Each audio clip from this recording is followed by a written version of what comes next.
live. I'm excited. So, fasting. Let's talk today about fasting. Years ago, when I first got introduced to fasting, which was probably 38 years ago, nobody was really talking about it. It was a rare thing. And if you started talking fasting, you were considered anorexic. Now everybody's heard about fasting, in particular intermittent fasting, and the many benefits. And there are lots and lots of books written about it. But cure all for everything, like a lot of people want you to believe. Is it going to be the answer going on with you? Or do you need, is there some other stuff? I'm going to adjust that camera. There we go. There we go. Sorry. I just struggle with trying to go live Instagram at the same time as I'm live on other stuff. Me and there we go. All right. Yeah, so fasting. Let's talk fasting. Let's talk fasting and the influence on hormones. It's pretty commonly observed and seen that fasting affects insulin, the hormone insulin, right? A lot of people don't even think about insulin as a hormone, but yes, fasting affects insulin. And what we need, sorry, I'm just trying to adjust this thing. There. Whoops, that's not quite right. There we go. All right. Hi there. I see a couple of people there I'm going to wave at. Yay. All right. So this is what I get when I try to mask. Okay. So those of you on Instagram are not going to hear me, but my phone just fed me. You're not going to see me, but maybe you'll hear me. So I'm just going to stop that. So here's the deal. Fasting hormones. Is it good for, is it bad for hormones? You may read that it's good for hormones. You may read that it's bad for hormones. The truth of the matter is that it depends. It depends on you. It depends on the biochemistry. It depends on the state of the hormones from the start. So is it a magic cure for everything? No. Is it super helpful to incorporate fasting into daily life or to have a fasting practice that you can incorporate?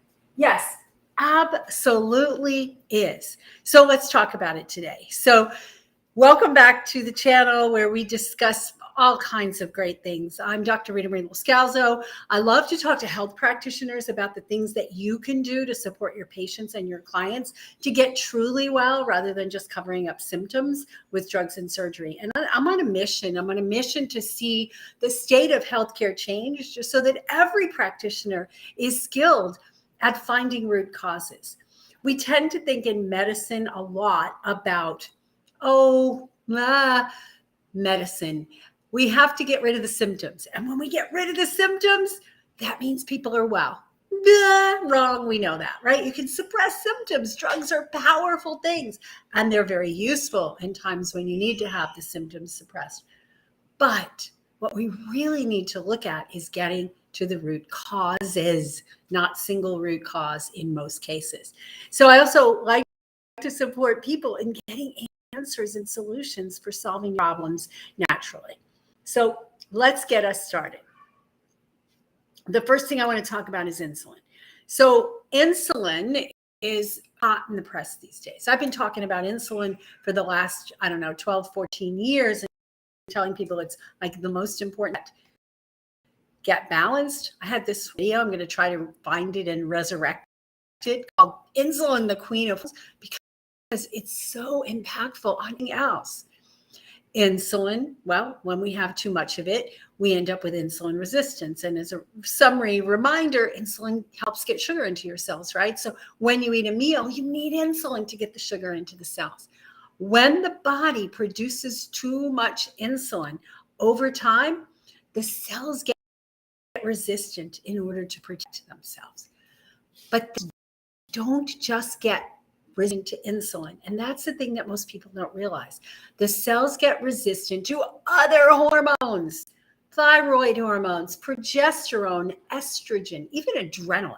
The cells can develop resistance to all of those hormones.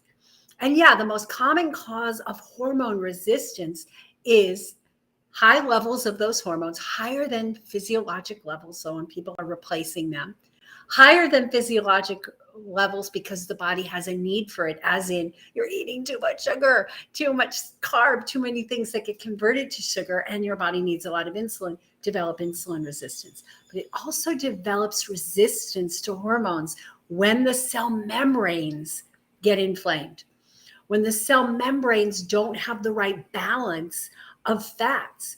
And we have this bilipid membrane, right, that the fats, allow channels that allow things in and out. When we don't have the right balance, when we have rigid fats, like you're eating too many hydrogenated and things like that, we get bad cells and we cannot get the hormones into the cells. So just because your doctor checks your hormones, checks all of them, insulin, estrogen, progesterone, doesn't mean that you have good hormone balance inside the cells. And we see this mostly when we talk thyroid because it's so common. And I would highly recommend that you go check out our podcast, Reinvent Healthcare, because we have a lot of great episodes already released and also coming along on thyroid and thyroid resistance and intracellular thyroid levels and all that. But getting back to this point here, right? Fasting affects insulin levels. Fasting has been shown to regulate insulin levels in as little as, get this, 16 hours. In about 16 hours, when autophagy kicks in, we get the insulin levels coming to the right levels. We have people going down. People who have been long-term type 2 diabetics see massive drops within just a few days, and then much, much better within weeks and even months. And fasting can do that within 16 hours when autophagy hits in. So fasting is super important for insulin resistance. Fasting is super important for all the hormones that insulin influences. And guess what? That's all your hormones. So insulin has an impact on thyroid hormone.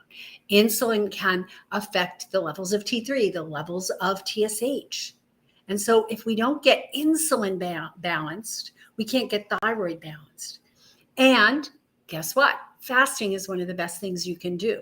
Now, when I talk fasting for insulin resistance, fasting for blood sugar management, fasting for anything, I'm not talking that you necessarily have to do a 28-day water fast. I've done that, been there, done that many years ago, and it gave me back my life. Not everybody's in a position to do extended fasting, which is why intermittent fasting or time-restricted eating has become so popular as a healing tool, as a tool to help you get your hormones balanced, get your metabolic rate balanced, and get your life back. So insulin affects all the other hormones, and fasting has a major effect on insulin. There are studies out there that say that, don't do fasting because fasting will lower your T3, raise your TSH and lower your T3, which are thyroid hormones, right? But the truth of the matter is they go back to normal after the fasting, if you start eating again. And so it gives you this regulation. And actually the long-term benefit is upregulation of metabolism, improved mitochondrial function. And just so you know, everything I say may not apply to everyone that's listening, right? You may have a unique situation, a unique biochemistry, a unique set of genetics. So take everything I say with a grain of salt and check it by your doctor if you have occasions or if you have a serious illness. I have seen I've seen the miracles of fasting. I've seen the miracles of just 16-hour fasts on a daily or a few times a week basis. I've seen the miracle long-term fasts. I've seen the miracles of medium fasts. And just because someone else got benefit from a 28-day water fast like I did, doesn't mean you're going to run out and do it. But I've seen it happen. I've seen people reverse their diabetes, get off of their insulin, get off of their any kind of meds they're on, blood pressure meds, and be able to live a normal life again. Now, not a normal life again where you go back and drink the beer and eat the chocolate chip cookies. No, where you take care of this instrument. We have this body that requires the right kind of maintenance.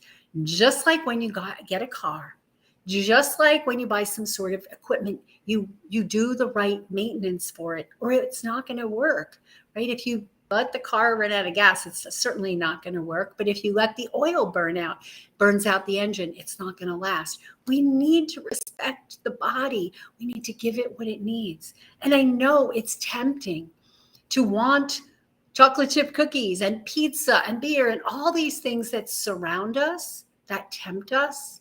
But what they really do is tempt us away from our true purpose and our true mission and our body's true ability to stay healthy. So getting back to fasting and hormones, thyroid and insulin, what is the effect? It can be very positive. The research abounds. There are books and volumes written about this. Are you female? Are you a menstruating female? Before menopause? Then you have to be careful about when you fast. There's a whole lot out there. Go check out Mindy Peltz. She has a great set of videos on that. She has a great new book on that. Fasting is a tool. It's a tool that has to be used properly, and it can result in amazing hormone balance. But if you push yourself too far in one direction or another, then you can end up with problems.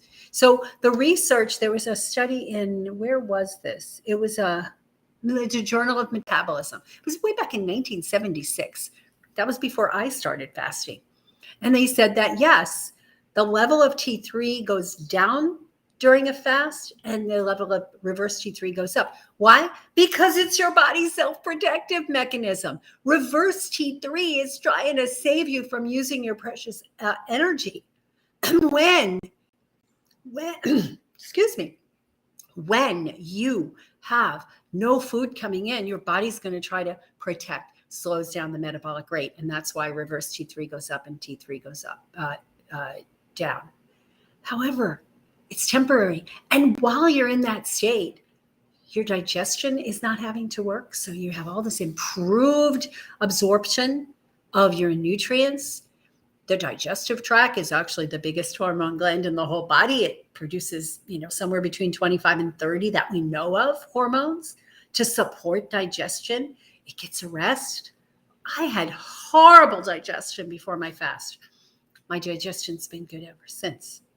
So how does fasting affect hormones? It affects it in many, many ways. It helps with insulin control. It can actually reverse type 2 diabetes and insulin resistance. It can support you in getting your thyroid function back. So don't freak out if you had been fasting for a short period and then you go get your thyroid test. Don't do that, right?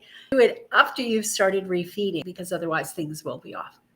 It affects the sex hormones. Now, we know that during fasting or periods of starvation, the body produces less GnRH, gonadotrophin releasing hormone.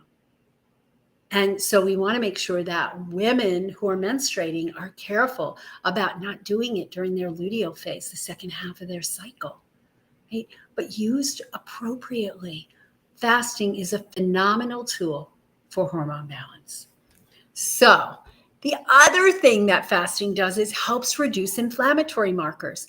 And we know that, like in thyroid, the most common cause of thyroid imbalance is Hashimoto's, thyroiditis, inflammation. It's an autoimmune disease. So when we can get the inflammation calmed down, when we can get the inflammation around the cells calmed down, wow, we get some great, great, great results. So overall, summary, fasting is positive for hormones, and it needs to be used judiciously, and the timing needs to be right. So subscribe to the channel. We have lots and lots of videos that we do. We come on live every week, and I want to support you in helping you to get your practices converted to more of a functional, more of an integrative approach, so you can help people really get to the root causes. I have a couple of links I'll put into the comments if you're interested. We have a link to how to start with balanced hormones. It's called Hormone Hacking Breakfast Menus. And actually it's at hormonehackingbreakfastmenus.com, completely free. I'd really encourage you to get it because it'll help you to use intermittent fasting and use the foods in order to balance your hormones. But the other thing we're doing this week, if you're listening before February 1st, Fasting While Feasting. We put together a 5-day program based on Dr. Walter Longo's research on fasting mimicking diets. And so our program is completely free, and you just get to use real food, follow the guidelines, and have the results of fasting without actually having to fast, other than like 12 to 14 hours overnight, right? This is a breakthrough.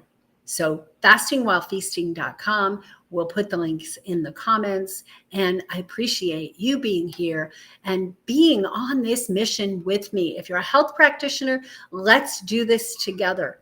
Let's change healthcare so people truly get to the root causes of their problems, that they get the right guidance in terms of what to eat, when to eat, and how to live their lives. And if you're looking for those solutions yourself, we have plenty of resources for you. So I thank you. I'm Dr. Rita Marie Loscalzo. You can check out some of our other videos, and I will see you next time. Bye-bye.